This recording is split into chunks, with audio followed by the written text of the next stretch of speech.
Hola, buenos días a todos. Me llamo Luigi Gianotti de FE Group y hoy, como sabéis, vamos a hablar un poco de las financiaciones europeas a nivel del sector de salud y de bio. Antes de empezar, quiero decir que este curso está financiado en el marco del proyecto Bioinversión de BioIP por la Dirección General de Innovación del Gobierno de Baleares con fondos del Impuesto de Turismo Sostenible. Y por eso también quiero dar las gracias a BioIP por invitar a FE Group en dar información en este webinar sobre las convocatorias europeas y también las siguientes formaciones que tendremos en los siguientes meses. Dicho esto, quería compartir con vosotros la agenda del webinar de hoy. Primero, hablaremos un poco de FE Group, presentaré la empresa, mi departamento y en qué podemos ayudaros. Segundo, más importante, hablaremos de las diferentes oportunidades de financiación europea. Hoy será, digamos, un webinar orientado un poco más a introducir esos programas europeos, porque son muchos y se necesita mucho más tiempo. Así que en ese slot que tenemos, pues daremos las informaciones necesarias para que todo el mundo tenga por lo menos una base, ¿no?, de conocimiento. Luego, hablaremos un poco de los próximos pasos, qué tipo de información podemos necesitar si alguien de vosotros está interesado en hablar de un proyecto y luego buscar un tipo de encaje con las oportunidades que hay en Europa.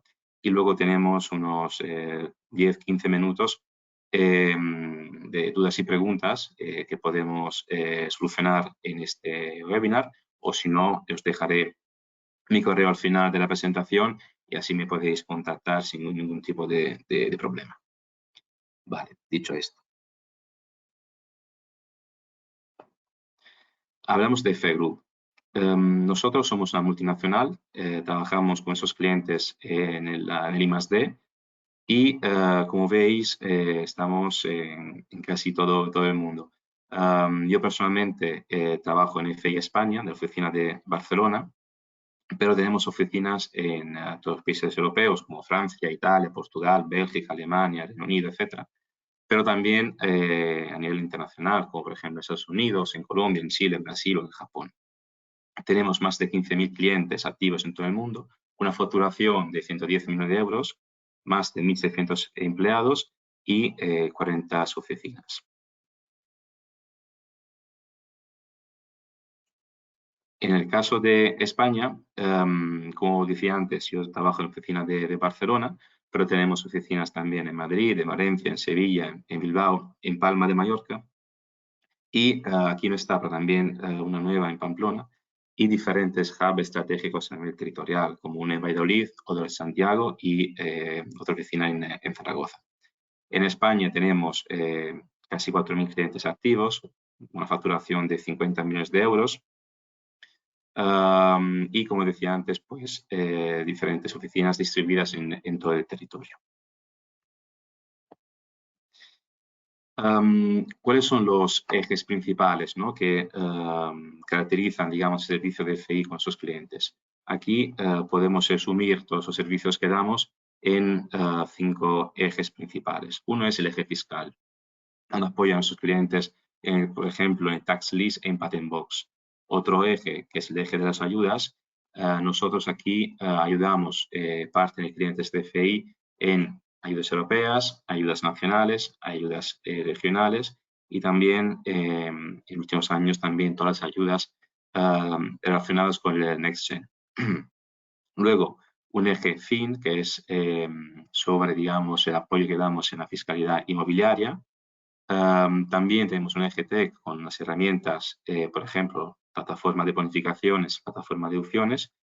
Y luego tenemos el eje INNO. Ese eje INNO incluye tanto, por ejemplo, nuestra aceleradora FI Boost, así como el Departamento de Administración Pública que da apoyo a las entidades públicas nacionales en políticas relacionadas con la innovación. Vale, ahora hablamos un poco también de Departamento Europeo. Nosotros, como departamento internacional, lo que hacemos es dar apoyo a nuestros clientes. Tenemos casi 7.000 en toda Europa. En lo que es la preparación, luego veremos más en detalle, pero lo que es la preparación de un proyecto europeo y también, si se necesita, también la justificación de los proyectos europeos. Nuestros, digamos, clientes y partes principales son centros de investigaciones, son grandes empresas, startups, pymes, universidades, obviamente no solamente en España, pero en todos los países europeos. De hecho, somos como alrededor de 50 consultores distribuidos en todas las oficinas europeas, de 12 nacionalidades, y nuestra experiencia, debido también a, tanto por nuestros clientes es aquí, así como por nuestros programas que más trabajamos, pues tenemos una experiencia a nivel de proyectos transversal, es decir, cubrimos preparación de proyectos tanto a nivel de salud, así como, por ejemplo, en automoción, como en security, proyectos de TIC, proyectos de energía, bio, etc. Y también la tipología de proyectos, pues trabajamos cualquier tipo de proyecto. Un proyecto tanto colaborativo, eso quiere decir, por tanto, con un consorcio pequeño, así como grande de 20-25 socios, como proyectos individuales, según dependiendo un poco lo que pide el tipo de convocatoria.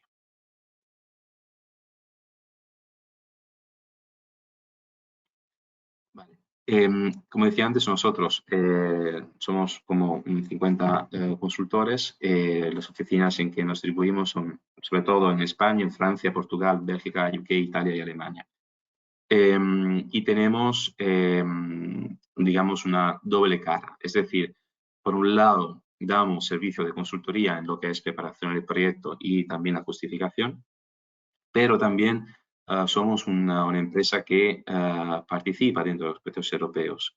No vamos a desarrollar actividades de I+D, pero sí que damos apoyo al consorcio que pueda centrarse en sus actividades I+D, dedicando nosotros tiempo para desarrollar actividades de diseminación, comunicación, explotación que se busca en el europeo, sobre todo dentro del Horizon Europe. Es un poco, ese esquema resume un poco el tipo de approach que tenemos con nuestros clientes y nuestras colaboraciones.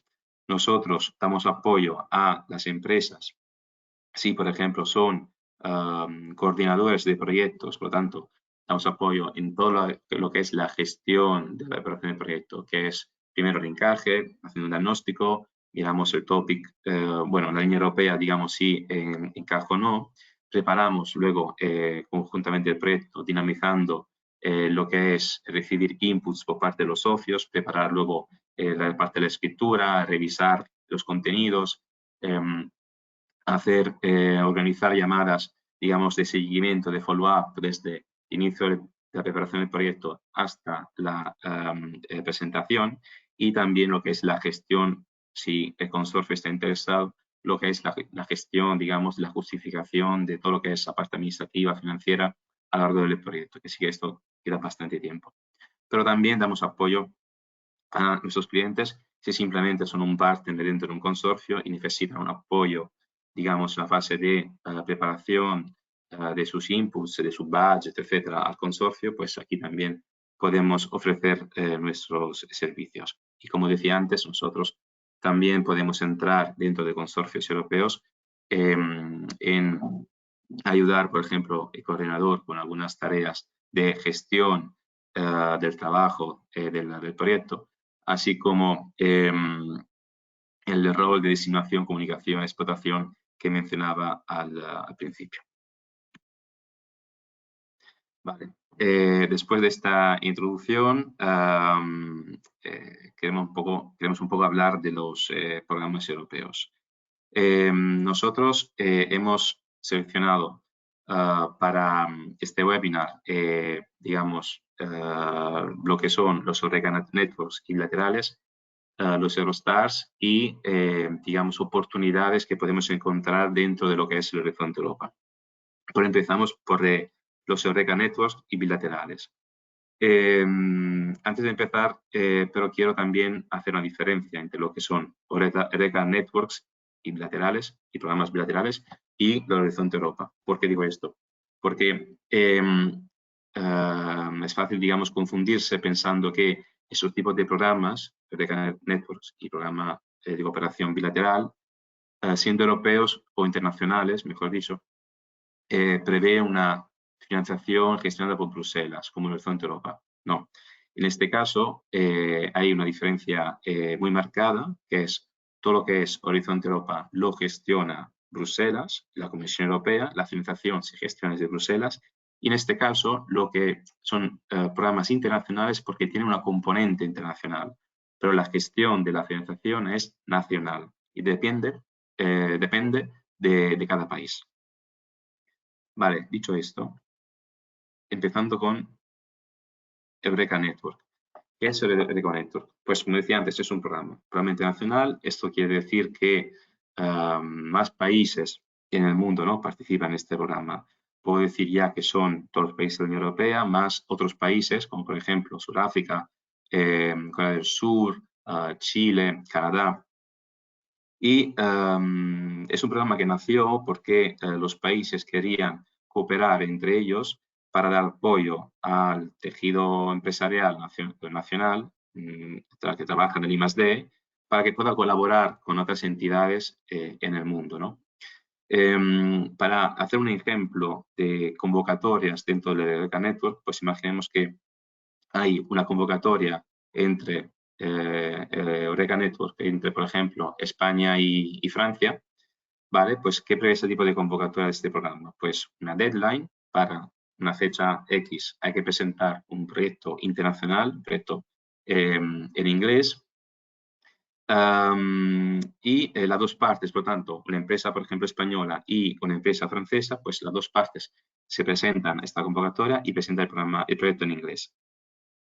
El objetivo de la convocatoria no es tanto de recibir la financiación, es más de recibir un sello. El sello Eureka luego permite a cada empresa que participa en el consorcio, luego de ir a su organismo nacional para luego presentar su proyecto nacional con ese sello Eureka y, por lo tanto, recibir la financiación, digamos, que cambia de país en país. No va a ser igual para todos. Por ejemplo, en el caso de España, hay condiciones que gestiona el CEDETI, y en el caso de Francia, por ejemplo, el PPI, ¿no?, el homólogo del CEDETI.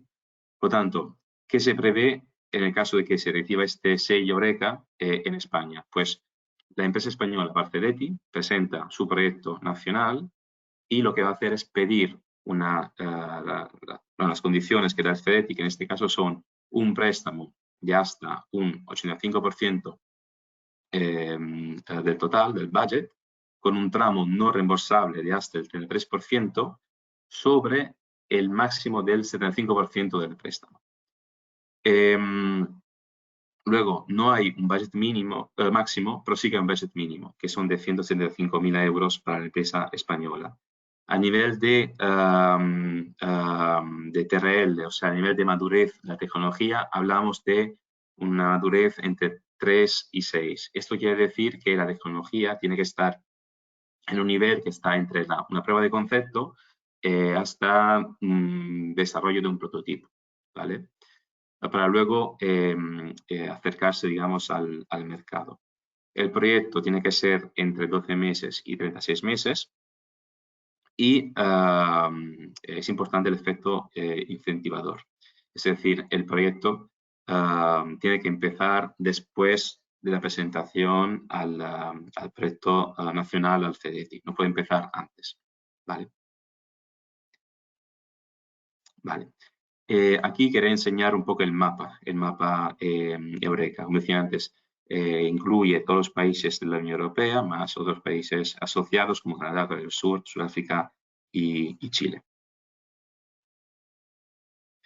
En el caso de los bilaterales, son exactamente iguales a Eureka Network, con una diferencia. La diferencia está en que Eureka Network tiene condiciones establecidas por el programa, que es Eureka, En el caso de los proyectos bilaterales, son proyectos que se presentan a convocatorias que de manera independiente los países en el mundo deciden colaborar y lanzar convocatorias. Por ejemplo, España decide, el CEDETI, por ejemplo, en España decide colaborar con China, pues lanzarán una convocatoria el CEDETI con su homólogo de China para que se puedan financiar proyectos de I+D para empresas.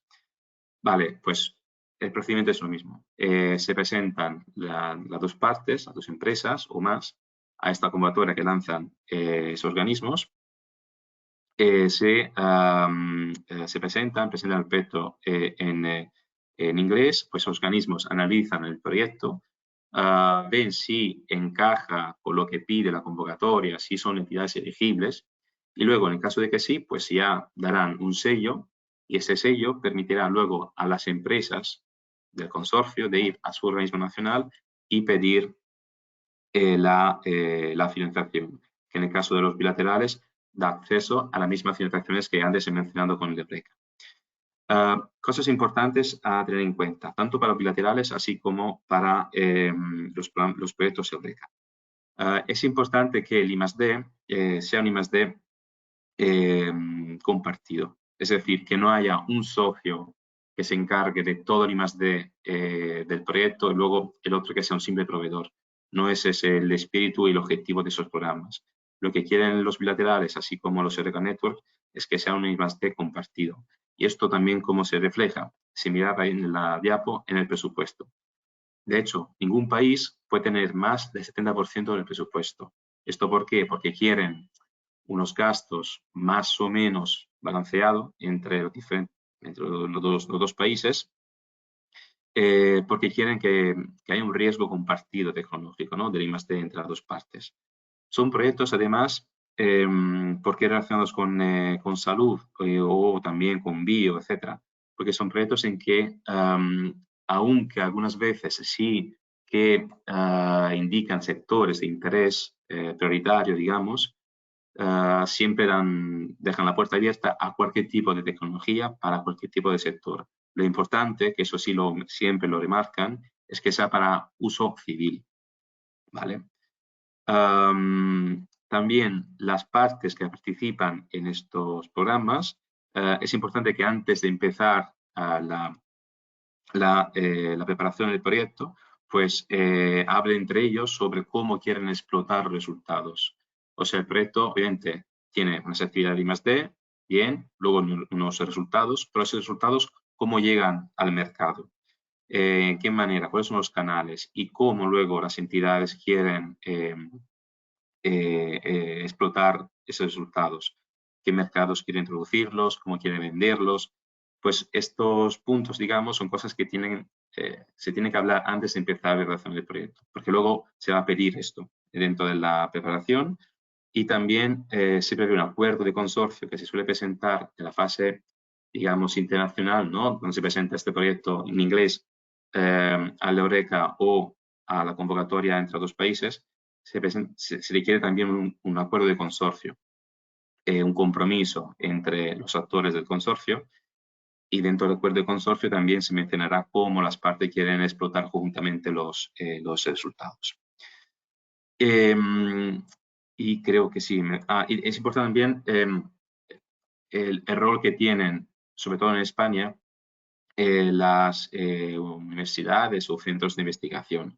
Porque es cierto que muchas veces se deja la puerta abierta a que puedan entrar en el consorcio en la fase internacional, pero luego, cuando en España vamos a pedir la financiación al CEDETI, los centros de investigación, así como las universidades, no pueden ser socios. Pueden solo ser entidades subcontratadas. Y dentro, digamos, del porcentaje de budget para la subcontratación, es recomendable, como mucho, dedicarle un 30% del budget total. ¿Vale? Vale. Hemos hablado de Horizonte, de Eureka, de los bilaterales. Ahora hablamos un poco también del Horizonte Europa. Vale, esa diapo creo que puede ser interesante, más que nada para que entendáis cómo la Unión Europea invierte dentro de los proyectos de I+D. Empezó ya desde los años 80, pero con este gráfico me gustaría enseñar cómo a lo largo de los últimos 3 programas del Horizonte, hablamos del FP7, que empezó desde 2007 hasta 2013, luego el Horizon 2020 desde 2014 hasta 2020, y ahora estamos con Horizonte Europa, que empezó hace 2 años y acabará en el 2027, como esos diferentes programas han evolucionado los presupuestos. Desde el FP7 hasta el Horizonte Europa tenemos un presupuesto que es casi el doble.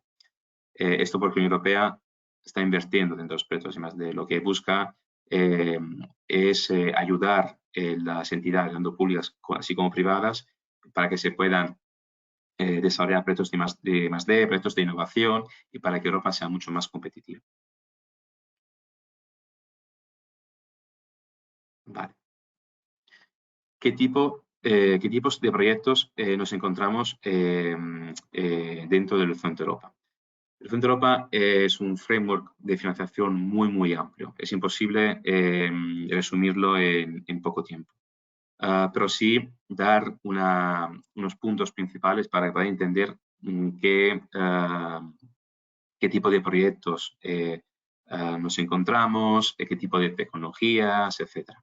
Vale, pues dentro del Centro Europa tenemos diferentes, digamos, composiciones de consorcios. O nos encontramos el consorcio con mínimo 3 entidades diferentes, de mínimo 3 países diferentes, o proyectos también individuales, ¿vale? Una empresa o entidad pública con un tipo de convocatoria dentro de lo que son los diferentes pilares del Horizonte Europa, se quiere presentar y pedir una financiación para su proyecto. Mientras, en el caso de las tecnologías, hay 2 tipologías. Las que son convocatorias del Horizonte Europa, que son bottom-up. Eso quiere decir que os podéis presentar con vuestra tecnología a una convocatoria abierta para hablar de una solución para un sector que vosotros, por el core que tenéis vosotros, vuestra estrategia de empresa que tenéis, que queréis afrontar, ¿no? O sea, qué tipo de tecnología y qué tipo de sector lo decidís vosotros. Luego tenemos las top-down, que son ya convocatorias en que se busca exactamente aquella tecnología para aquel sector, para aquel reto. ¿Vale? Por tanto, hay 2 diferentes approach a nivel europeo.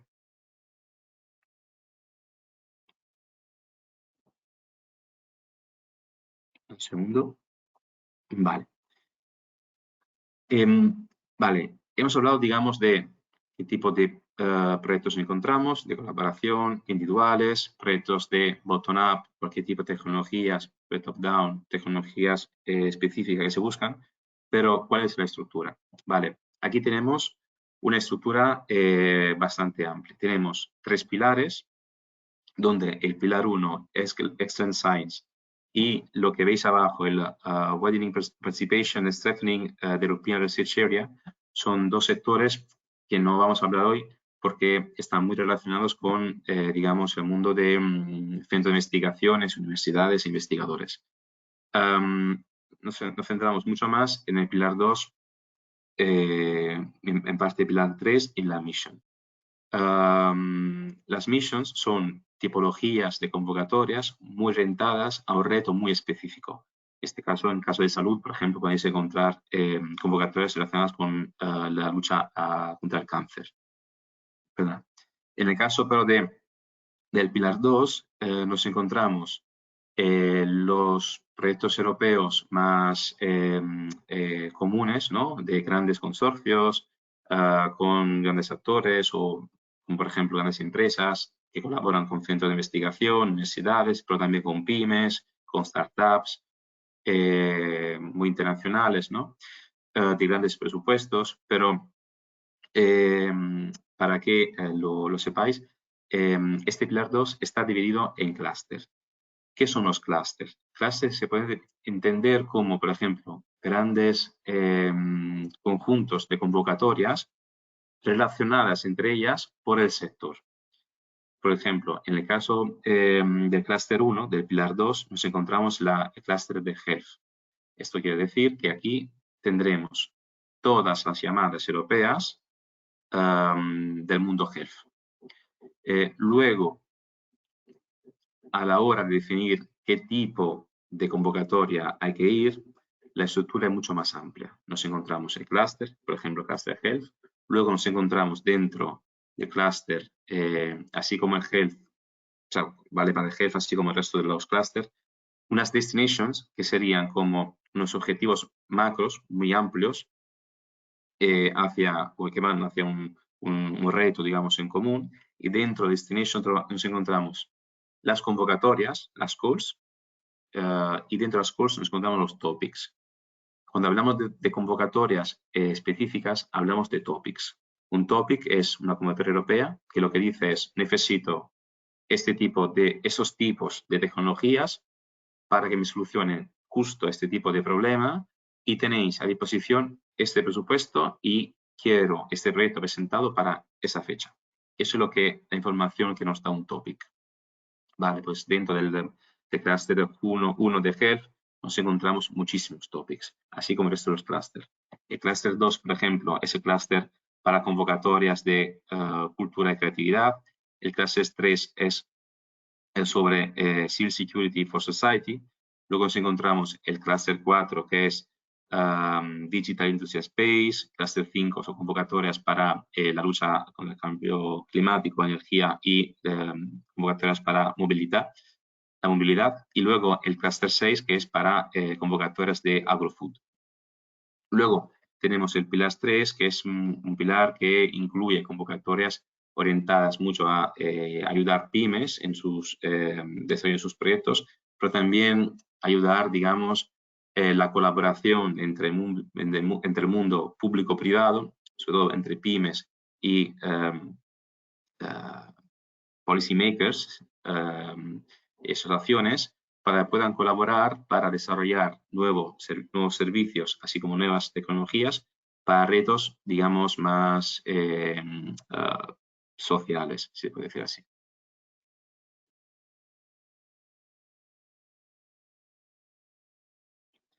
Vale. Dentro del pilar 2, que antes estaba mencionando, pues nos encontramos 3 tipologías de proyectos. Son proyectos consorciados, como veis, y tenemos 3 tipologías. Uno es proyectos de tipología RIA. RIA es Research Innovation Action. Esos proyectos son proyectos que el nivel de madurez de la tecnología es muy bajo. Esto quiere decir no que se baja la calidad, pero que se baja, digamos, el proceso de investigación. Es un proyecto todavía en fase de desarrollo, todavía en fase de concepto.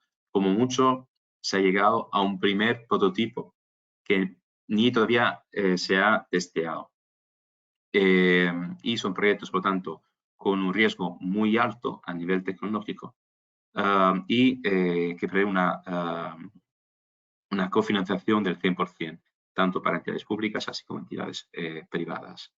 Claro, son proyectos como que la componente de I+D es muy alta, por lo tanto, en esos proyectos participan mucho más universidades, centros de investigación, pero obviamente también se necesita la colaboración con pymes y con empresas. Pero claro, el liderazgo aquí lo llama mucho más una universidad o un centro de investigación. En el caso de Innovation Action ya hablamos de un nivel de madurez de la tecnología un poquito más alto. Ya hablamos de prototipos que ya se han testeado, ya hemos encontrado los primeros resultados de ese testeo, pues ya nos acercamos un poco más al mercado.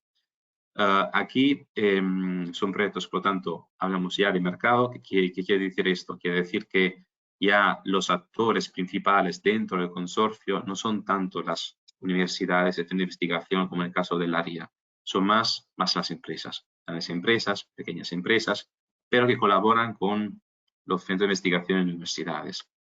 Aquí cambian un poco los roles, ¿no? Y el funding rate aquí de 70%, pero para entidades públicas, pues siempre es el 100%.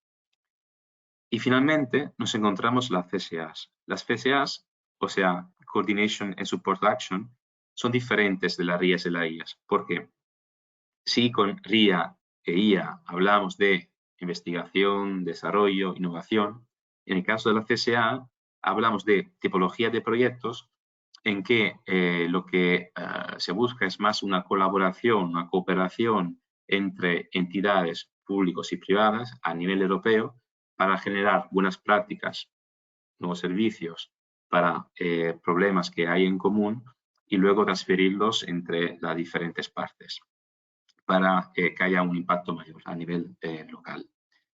Y, como decía antes, son proyectos consorciados, o sea que para que el proyecto sea elegible es necesario por lo menos que participen 3 entidades independientes entre ellas de 3 países diferentes.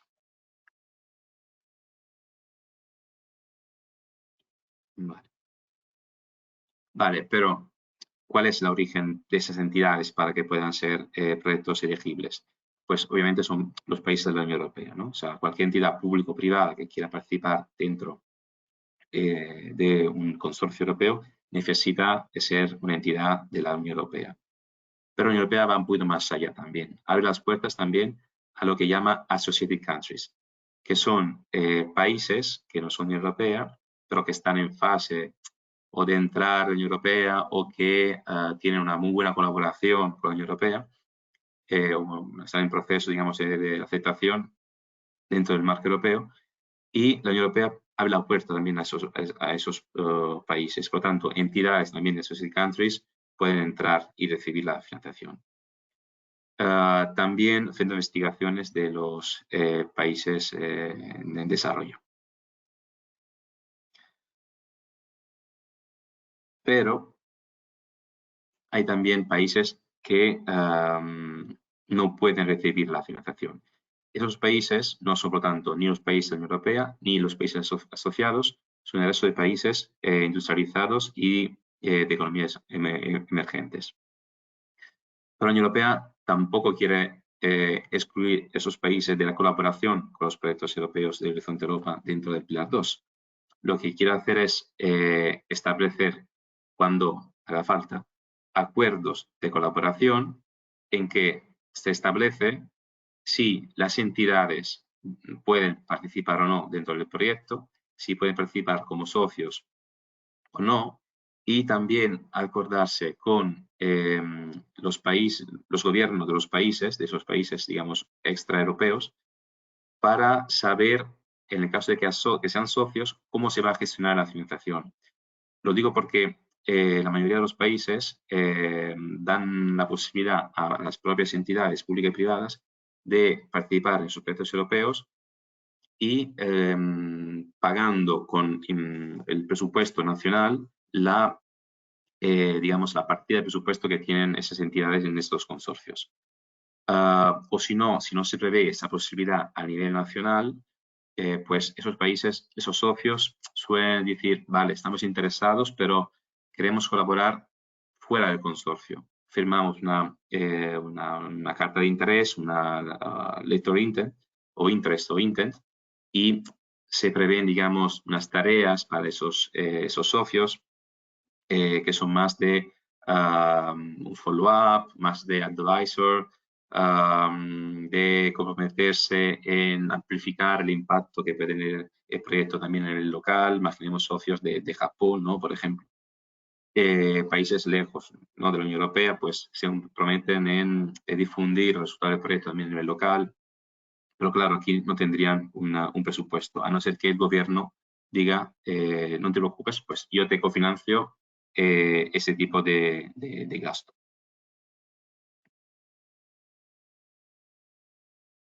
Vale, hablando de luego elegibilidad de los costes, aquí tenemos diferentes partidas, ¿no?, dentro del presupuesto. Tenemos los costes de personal, por lo tanto, todas las personas implicadas dentro del proyecto tendrán, digamos, un refunding de sus horas.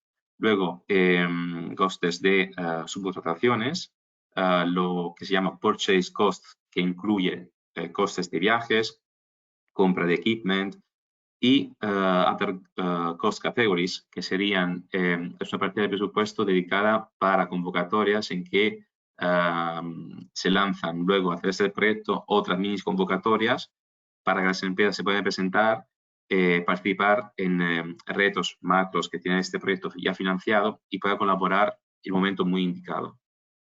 Digamos, con implementaciones para third parties, ¿no? Y luego tenemos la partida de indirect cost, que es el 25% flat rate de los direct cost. Y son gastos, digamos, que se utilizan para temas más administrativos, temas más importantes para el proyecto, pero no necesarios para que el proyecto pueda avanzar.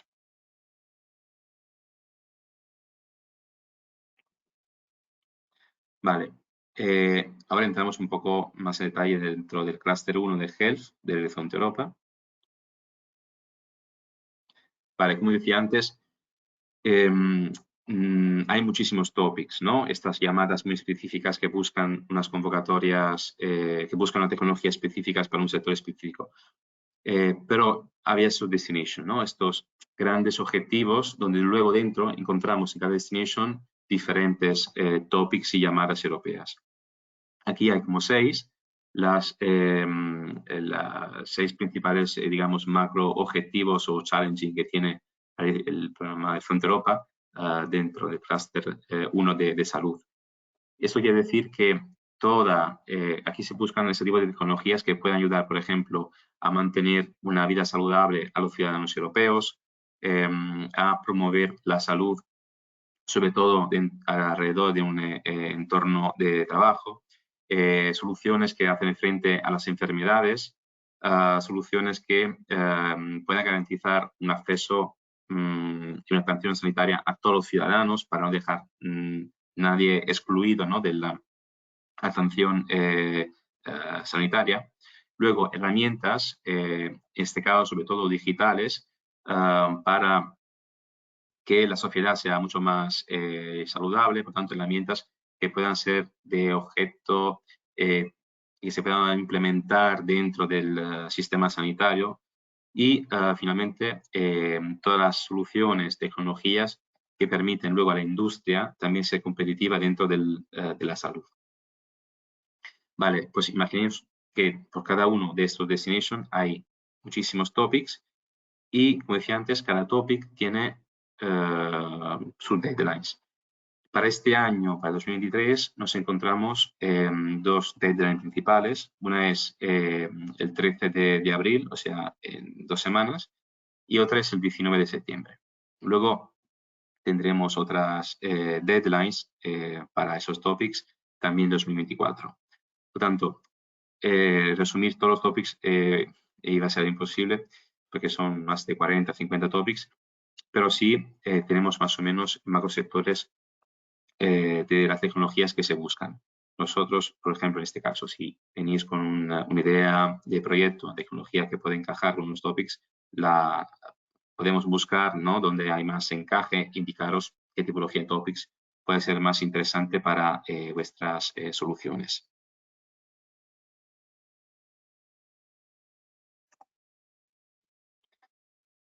Vale, por tanto, hemos hablado de el pilar 2 del Horizonte Europa, de Cluster 1 de Health, pero también hay otras alternativas.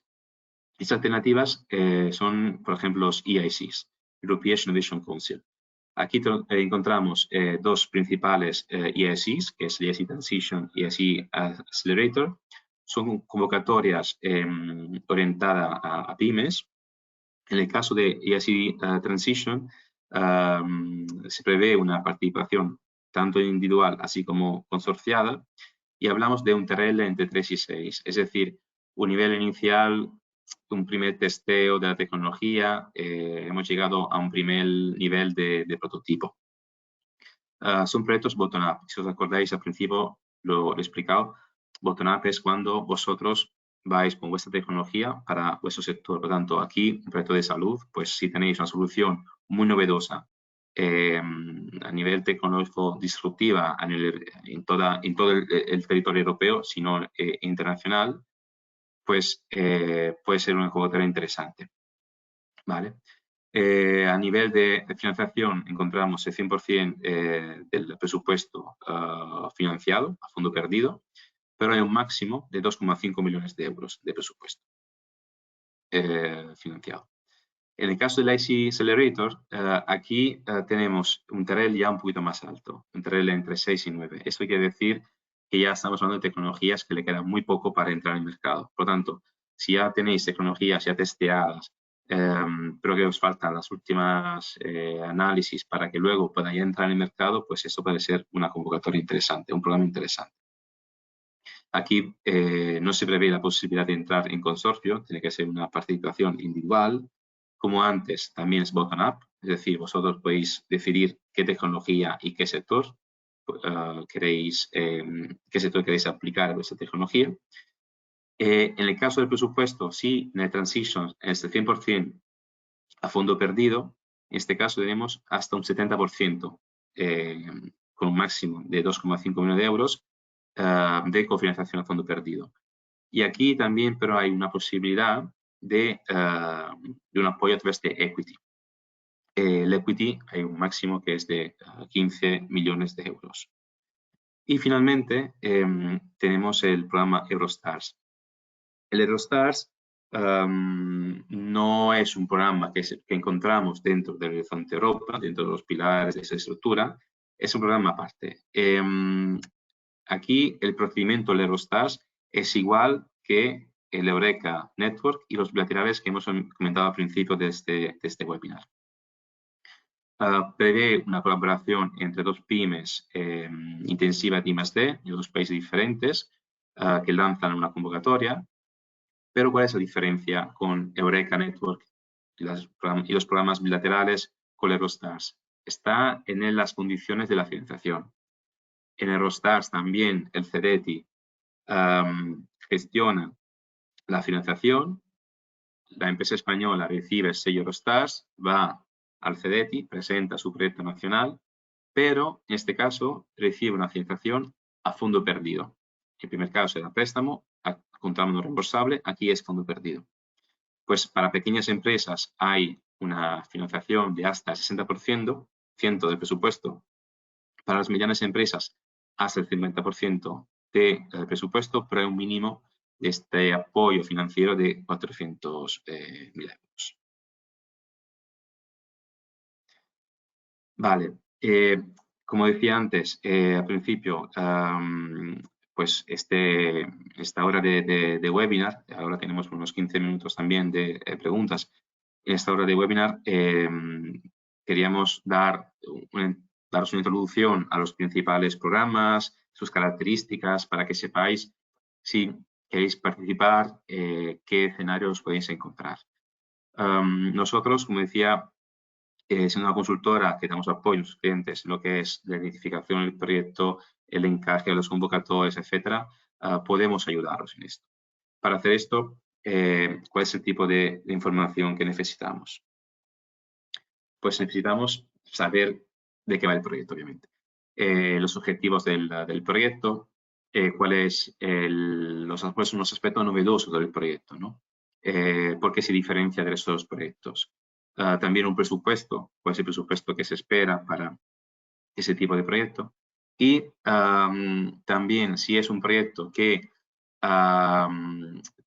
digamos, para desarrollar vuestras tecnologías necesitáis un socio internacional porque todavía no lo tenéis identificado, pues tenemos una red nosotros internacional que con estas oficinas podemos dar apoyo en buscar ese tipo de socio. Pero claro, para hacer esto es importante saber qué tipo de tareas se esperan por ese socio y qué tipo de perfil se espera por parte de ese socio, público, privado, que sea de un determinado sector específico, que desarrolle determinadas componentes de la tecnología. Esas son informaciones que son importantes. Nosotros podemos preparar una ficha, os podemos pasar esa ficha con estos bullet points, digamos, que podéis rellenar y luego con esta información hacemos una análisis interna. Podemos ver un poco qué tipo de encaje tiene en todas de estas líneas que hemos comentado y también otras alternativas que igual estaban incluidas en esta presentación. Y luego pues tener una reunión y poder comentar juntos las diferentes posibilidades, ¿no? que hay y los diferentes planes, digamos.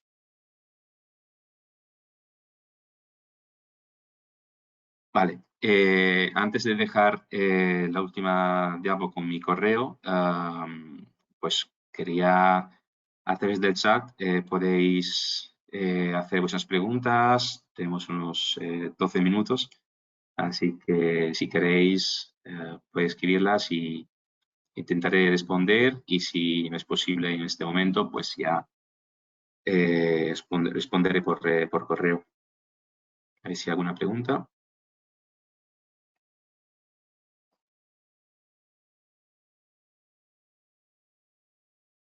Vale, tengo una que es el tiempo que se necesita para preparar un proyecto Horizonte Europa. Vale, dentro del Pilar 2, los proyectos del Horizonte Europa, del Pilar 2, a ver, son proyectos que quitan bastante, o sea, necesitan bastante esfuerzo. Nosotros, si hablamos de un proyecto, de un topic, de un clúster del Pilar 2, bueno, depende mucho del presupuesto también. Hay presupuesto de 5 millones de euros, presupuesto de 2 millones de euros, presupuesto de 1 millón de euros, pero digamos que por lo menos 2 meses, luego depende de caso a caso, pero por lo menos 2 meses de trabajo son necesarios. Y hablo desde ya un consorcio casi finalizado, es decir, con un consorcio ya al 70%, por lo tanto, en una fase de desarrollo de consorcio, ¿no? La fase de consorcio building, un 70% de los socios ya confirmados, pues se necesitaría alrededor de 2 meses para ver un proyecto de Horizonte Europa. Vale, tengo otra pregunta. Si los proyectos, vale, si así los proyectos que se presentan, una convocatoria bilateral de Eureka, son diferentes de lo que se presenta luego al CDT. Entiendo como a nivel de contenidos.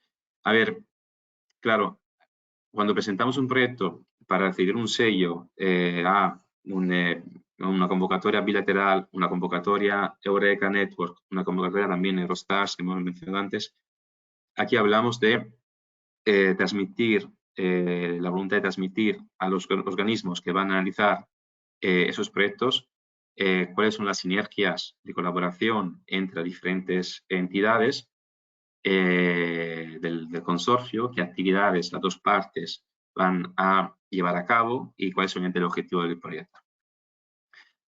Pero se queda mucho más a nivel internacional, ¿no? De colaboración y proyecto global. Luego, a la hora de presentar el proyecto al CDTI, tanto para el Eurostars, tanto para pedir unas condiciones de préstamos, como por ejemplo para un Eureka o un bilateral o un fondo perdido como Eurostars, hay que presentar una memoria con sus condiciones, sus documentos, que son más orientados y se centran en la empresa. En la empresa, digamos, en español. Por lo tanto, se presentarán las cuentas de la empresa o de las empresas, si hay un consorcio de empresas españolas. Las cuentas, al CDTI, hay que decir que la empresa va a desarrollar y llevar a cabo, y obviamente también está bien hablar cómo esas actividades se van a complementar con las actividades de otro socio internacional. Pero toda la información tiene que ser una información orientada principalmente a la empresa nacional española. Pues tengo otra.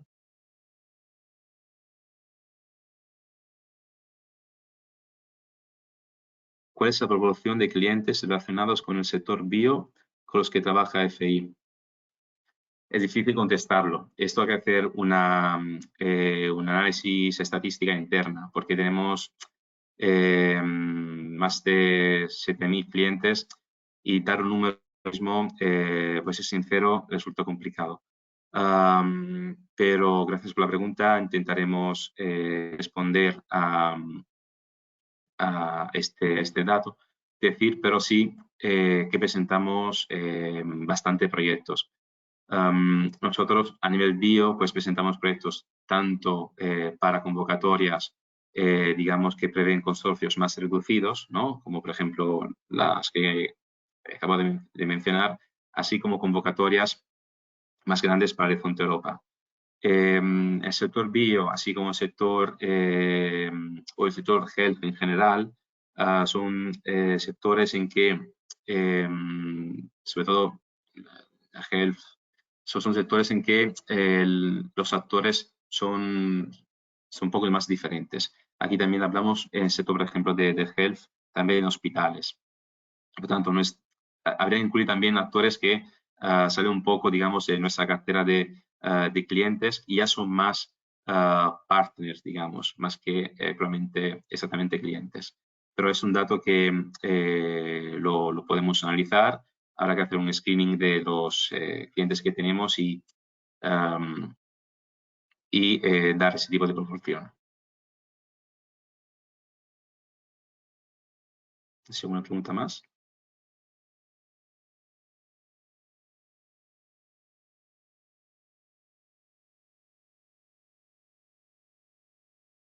Vale, tengo otra. Para formar un consorcio, ¿qué información se necesita? Sí, bueno, es un poco lo que decía antes. O sea, al final se necesita identificar el perfil de las entidades. Es decir, tenéis que, bueno, tenéis los partners que tenemos, nuestros clientes, que están interesados en nuestra red de contactos, saber un poco el tipo de empresa o si es una entidad pública, qué actividades tiene que llevar a cabo. Digamos que a veces también nos ayuda en saber más o menos el presupuesto para ese tipo de entidad. Sé que es difícil porque al principio no se puede ya saber cada entidad qué tipo de presupuesto necesita, porque muchas veces depende de la misma entidad, ¿no? Pero por lo menos un porcentaje para nosotros es importante, porque es lo primero que nos van a preguntar. Cuando hablamos con nuestros contactos a nivel internacional, lo primero que preguntan es, vale, ¿de qué va el proyecto? ¿Qué tengo que hacer? Y cuál es el presupuesto que tengo. Y para recibir un feedback positivo con esta búsqueda de socios, ese tipo de información, si la tenemos ya desde el principio, la verdad que digamos, nos ayuda mucho en la búsqueda.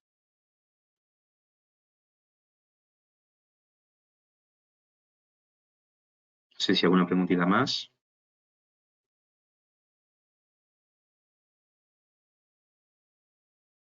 Vale, ninguna más. Pues hemos acabado justo un 4 minutos antes. Y nada, pues daros las gracias por asistir a este webinar y otra vez a BioIP por invitarnos. Y nosotros ya tendremos otras oportunidades, ocasiones para poder profundizar un poco más los programas europeos y hablaremos en las siguientes semanas. Así que muchas gracias y que tengáis un buen día.